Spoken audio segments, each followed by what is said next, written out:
کے بعد ایک نوجوان سیاسی ینگ بلڈ نے آپ کے سامنے ایک بات رکھی کہ سماج کو شراب سے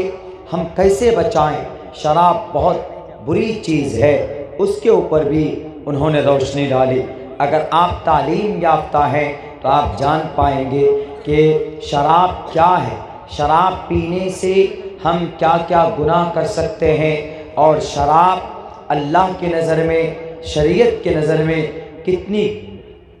خطرناک چیز، کتنی مہلک چیز۔ آپ جب تک جانیں گے نہیں، جب تک آپ علم یافتہ نہیں ہوں گے تو آپ شراب کی برائیوں کو نہیں سمجھ سکتے۔ ایک ایسی خطرناک بیماری اور برائی اور گندی چیز ہے شراب۔ ہمارے نوجوان جب ٹھیپی پی لیتے ہیں، جب وہ سولوشن سونگھتے ہیں، جب وہ ٹیبلٹ کھا لیتے ہیں، جب وہ کوریکس لے لیتے ہیں، تو سب سے پہلے یہ تمام چیزیں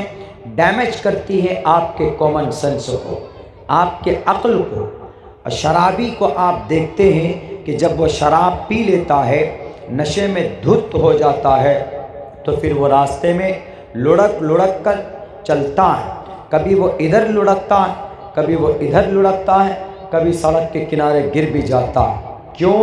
لڑکنے کی وجہ کیا ہے؟ لڑکنے کی صرف ایک وجہ ہوتی ہے کہ اس کو ایک راستہ نہیں، اس کو دو راستے نظر آتے ہیں، اس کو تین راستے نظر آتے ہیں کہ میں کدھر سے جاؤں۔ ان کا جو عقل سلیم ہے، پہچاننے کی جو طاقت ہے، جو کیپیسٹی دماغ کی ہے،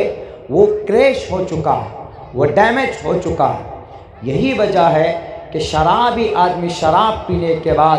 عموماً یا کبھی کبھی آپ نے سنا ہوگا کہ فلاں شرابی نے اپنی بیٹی کے ساتھ مکالہ کیا، فلاں بھائی نے اپنی بہن کی عزت کو تار تار کیا، یا فلاں جگہ پہ نوجوان نے اپنے منہ کے ساتھ، اپنی ماں کے ساتھ بدتمیزی کی۔ اس کی وجہ یہ ہوتی ہے کہ شراب پینے کے بعد وہ اپنے آپ میں نہیں ہوتا۔ خصوصاً ہمارے سماج میں، ہمارے سیمانچل میں نوجوان لوگ شراب پی کر آئیں گے، بیوی کے اوپر ظلم کریں گے، شراب پی کر آئیں گے، ماں باپ کو برا بھلا کہیں گے، تمام چیزوں کو بالائے طاق رکھ کر بس شراب کے نشے میں دھت ہو کر شراب کی ہی بولی بولتے ہیں۔ اسی لیے شکریہ بھارت، ہمارے بہار کے چیف منسٹر صاحب کا، کہ دیر ہی صحیح انہوں نے قرآن کے فیصلے کو نافذ کیا، دیر ہی صحیح انہوں نے محمد الرسول اللہ کے مشن کو نافذ کیا کہ لوگوں، شراب از اے بیڈ تھنگ، شراب is a very dangerous for your health and your society. ہمارے نبی 1450 سال پہلے کہہ کر گئے کہ شراب کے قریب مت جاؤ، شراب کو مت پیو، وَلَا تَقْرَبُوا الصَّلَاةَ وَأَنْتُمْ سُكَارَىٰ۔ اس وقت شراب پی کر نماز کچھ لوگ پڑھ لیا کرتے، تو قرآن کے طرف سے آرڈر ہوا کہ نماز پوتر عبادت ہے، شراب دس از اے بیڈ تھنگ، یہ غلط چیز، بری چیز۔ therefore you don't have and you don't combine between with each other، ایک دوسرے کو مت ملاؤ، الگ کر دو، اس لیے کہ نماز اٹس پرے، یہ عبادت ہے، شراب اٹس اے بیڈ تھنگ، اس لیے ان دونوں کو مت ملاؤ۔ تو میرے نوجوانوں، ہمیں شراب سے بھی بچنا چاہیے۔ تو ضروری ہے کہ آپ چلے جائیے ساؤتھ کے ایریا میں،